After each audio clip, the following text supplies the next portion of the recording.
답은 이미 정해져 있으니 너는 대답만 해라고 하는 답정너. 아닌데. 답은 정치인데 너만 몰라. 이건데.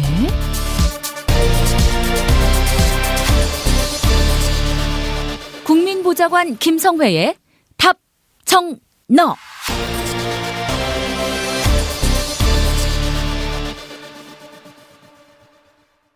국회 더불어민주당 손예원 의원실 김성회 보좌관 만나겠습니다. 김 보좌관님.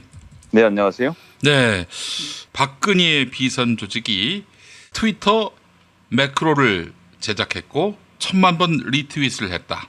KBS가 이런 보도를 했습니다. 2012년 대선 때 매크로 여론 조작을 했다, 이런 얘기인데, 아니 이거 여당에서 특검 요구해야 되는 거 아닙니까?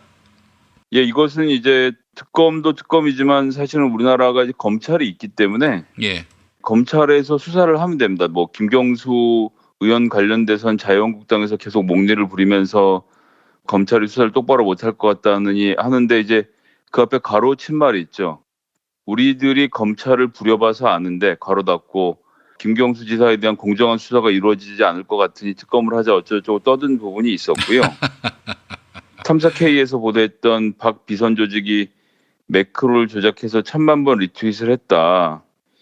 이 내용은 뭐 더 할 나위가 없죠. 그냥 이대로 해서 검찰이 수사를 하면 된다. 문제는 이러한 사실이 드러났음에도 불구하고 이것에 대해서는 큰 언론의 보도가 없다는 점이 보이는 거죠. 원래는 이런 종류의 단독 기사를 내고 나면 그 단독 기사에 기반해서 다른 기사들이 계속 따라 붙으면서 판이 커지기 마련인데요. 예. 속성상 죽은 권력에는 관심이 없는 뭐 이런 것이 있습니다. 근데 이것은 권력의 문제로 볼 것이 아니라 부정당한 대의민주주의에 대한 이야기를 우리가 하고 있는 것 아니겠습니까? 사람들이 SNS를 쓰면서 누군가 뭐 리트윗이 많이 되고 한 글들은 노출도 자주 될 뿐더러 관심도 끌기 마련이거든요. 아, 그래서 나는 뭐 문재인이 맞다고 생각하지만 박근혜가 더 좋은 사람인가 보구나라는 인상을 심어주도록 하는 거죠.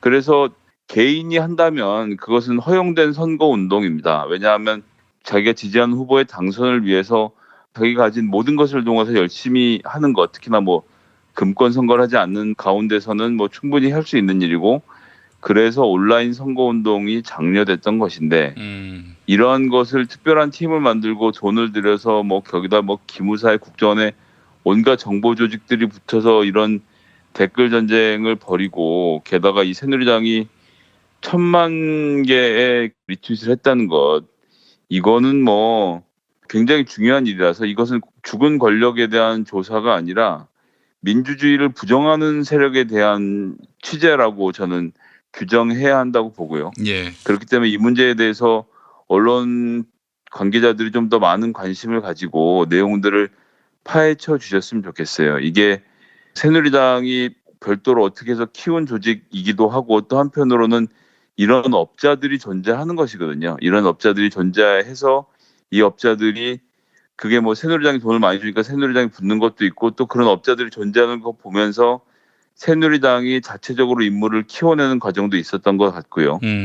이렇게 해서 자꾸 이 파이가 커지는데, 뭐 이렇게까지 얘기하면 좀 그렇습니다만 근본적으로는 네이버라는 한 포털 사이트에 집중되어 있는 우리나라의 이 웹 문화 자체가 사실은 큰 문제인 거죠. 구글은 그에 비해서는 알고리즘을 복잡하게 만들고 실제로 많이 방문하는 사람들의 글만 좀 잘 보이도록 설계가 되어 있는데, 트위터도 그렇고 네이버도 그렇고 이제 이런 점에 좀 취약하거든요. 제가 몇 번 말씀드렸습니다만 홍대 맛집이라고 쳐서 맨 첫 페이지에 뜨는 그 맛집들은 뭐 제가 듣기로는 한 달에 몇백만 원씩 광고비를 지불하는 지경이라고 하더라고요. 아, 그래요? 저는 뭐 그거 자체가 불법이라고 생각하진 않는데, 어쨌거나 홍대 맛집이라는 것을 네이버에 쳐보는 사람들의 기대는 많은 사람들이 들어가 본 블로그, 많은 추천을 받은 블로그가 맨 앞에 떠서 자기가 맛집에 가길 기대하는 건데, 그 파워 블로거는 사실은 검색 맨 앞 페이지에 가는 요령이라는 게 또 따로 존재하거든요. 사실은 이제 그런 것들을 동원해서 이제 그 안에 이제 뭐 매크로도 나오고 이런저런 기술들이 동원돼서 앞 페이지로 가게 하고, 그것으로 인해서 돈을 받는다고 하면 그건 사실 우리가 얘기하는 일반 네티즌의 리뷰라고 할 수 없죠. 많은 사람들이 따르는 이런 기술들이 응용이 돼서 지금 정치권에서도 상용화됐던 것이고 그런 것들을 국정원과 기무사 새누리당의 특별팀들이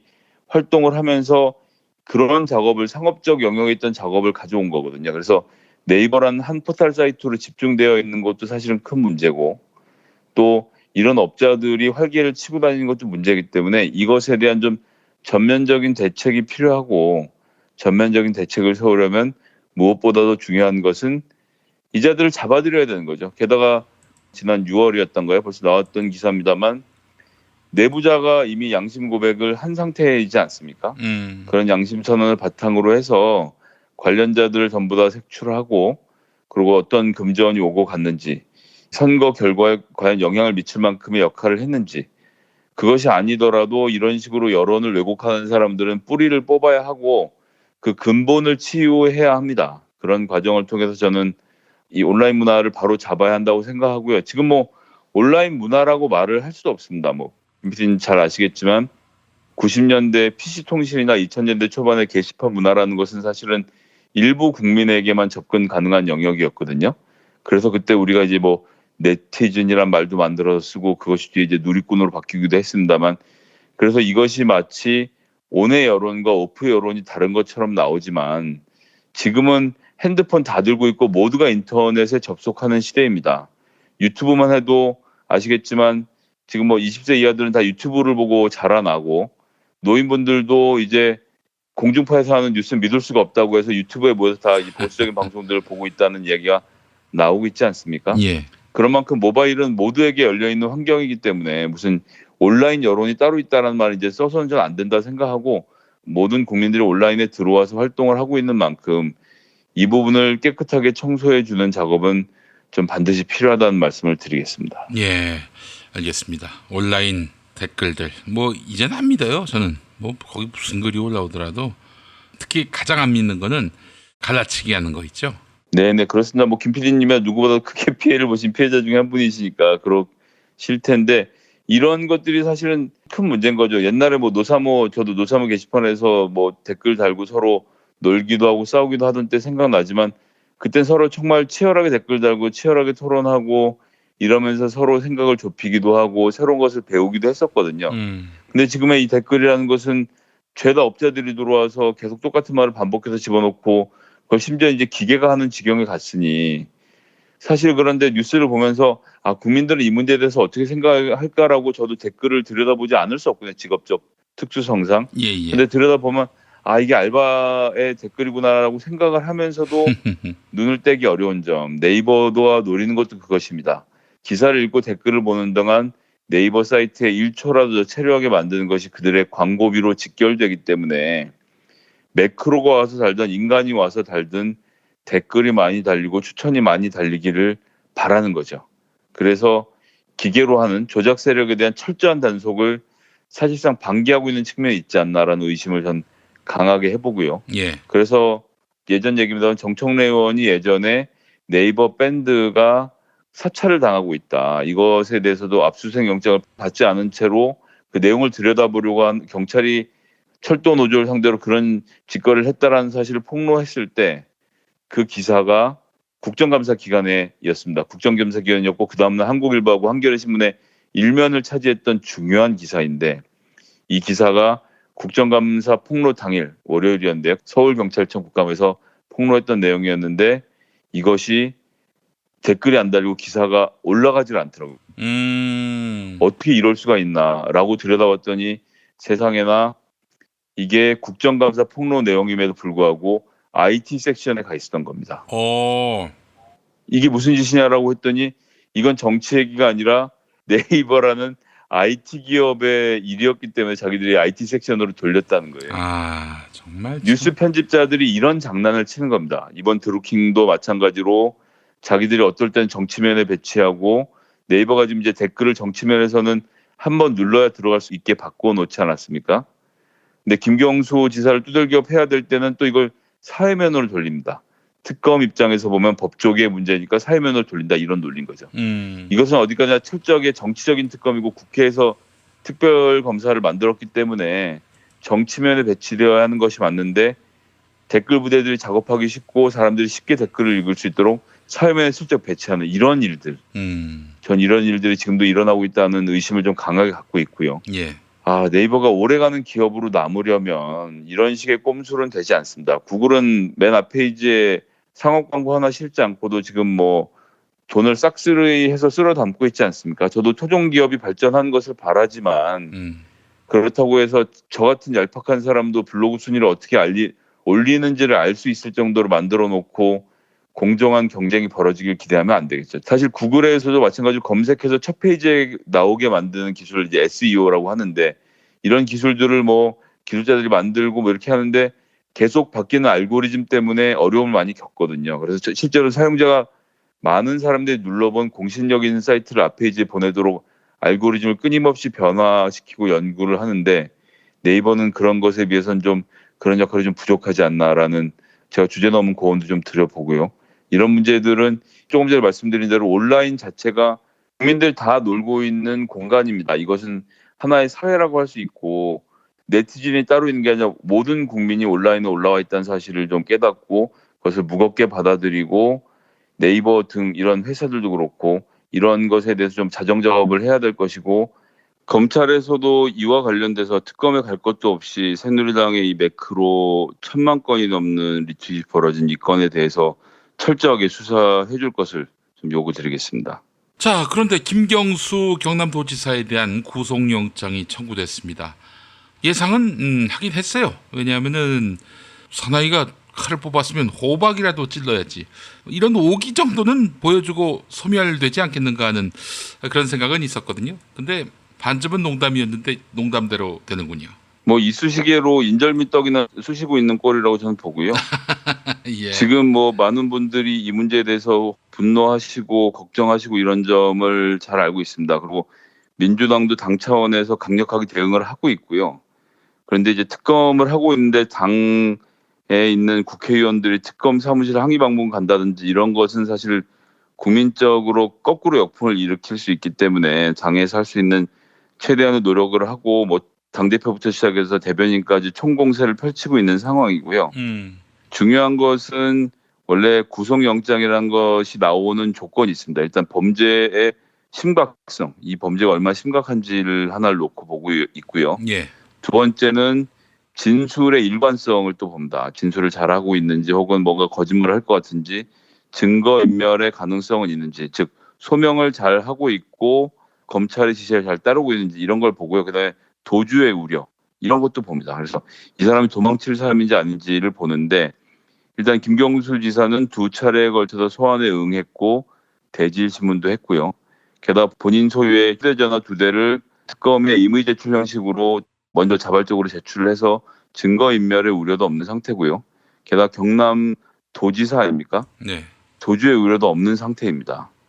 이런 사람을 본인들이 생각하기에 뭐가 아니라고 해서 구속영장을 청구하는 것은 허익범 씨가 가장 잘 알 거예요. 이건 영장이 발부되지 않을 것이라는 것을. 예. 그럼에도 불구하고 이렇게 할 수밖에 없었던 이유.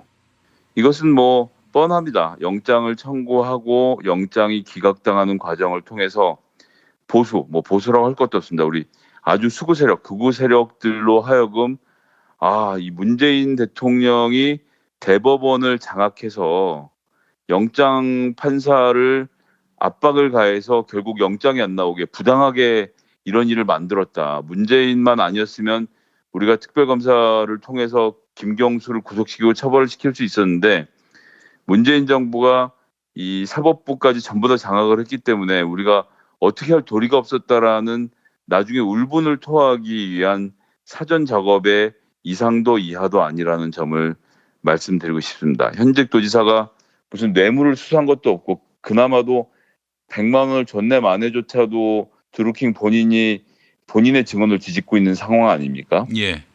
이게 플리바긴이라는 절차, 뭐 우리나라는 없지만 어쨌거나 검찰에 적극 협조하면 형량을 낮춰주는 제도를 이용해서 검찰이 드루킹을 회유한 줄 알았는데 지금 지나고 보니 드루킹이 이제 특검을 질질 끌고 다닌 형국인 것이 드러난 거죠. 그렇죠. 예. 그런데 지금 해보니까 영장을 칠 게 없네요. 하하하. 라고 하면 허익범 특검은 민주당으로부터 조롱을 받고 자유한국당으로부터도 문재인에게 뭐 어떻게 된 거 아니냐라고 또 조롱을 당할 것이 분명하지 않습니까? 그리고 뭐 본인의 정치적 성향도 있고 하니까 지르는 거죠. 영장이 안 나오면 이거 뭐 영장 전담 판사가 무조건 법원행정처와 대법관의 압박을 당해서 괄호 열고 우리가 박근혜 때 해봐서 알지만 괄호 닫고 영장을 안 친 거다.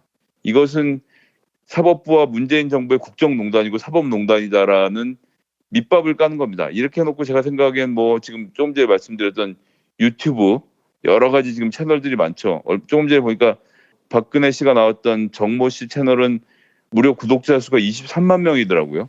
예. 그런 TV에 나가서 인터뷰하는 거죠. 사실 이런 정도에서 구속영장 발부해서 안 나오는 것은 종편에서도 뭐라 하기 어려운 주제거든요. 그렇기 때문에 저는 허익범 특검이 유튜브 인플루언서로 거듭나기 위해서 본인들의 다음 직장으로 거기를 알아보고 그쪽으로 가기 위한 밑밥을 까는 것이 아닌가라는 의심을 좀 강하게 해봅니다. 예.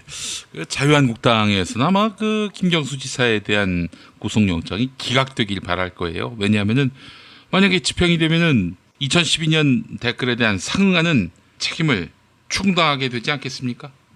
그렇지만 그것은 당직자가 낀 상태에서 조직적으로 이뤄진 캠프가 저지른 범죄고요. 이것은 어떤 공명심 가득한 종교단체 비슷한 집단이 정치인에게 접근하려다 실패한 것이기 때문에 성격이 완전히 다르다고 할 수 있고요. 더 심각한 거죠. 자유한국당께. 뭐 심각한 정도가 아니라 그건 말 그대로 범죄인 겁니다. 그렇기 때문에 그런 점에 대해서는 전 진위 여부가 드러날 것이라고 생각하고 거기에 대해서는 책임을 반드시 져야겠죠. 정치적 책임을 져야 할 문제라고 봅니다. 알겠습니다. 자, 김성회 보좌관님 오늘 말씀 잘 들었습니다. 네, 감사합니다.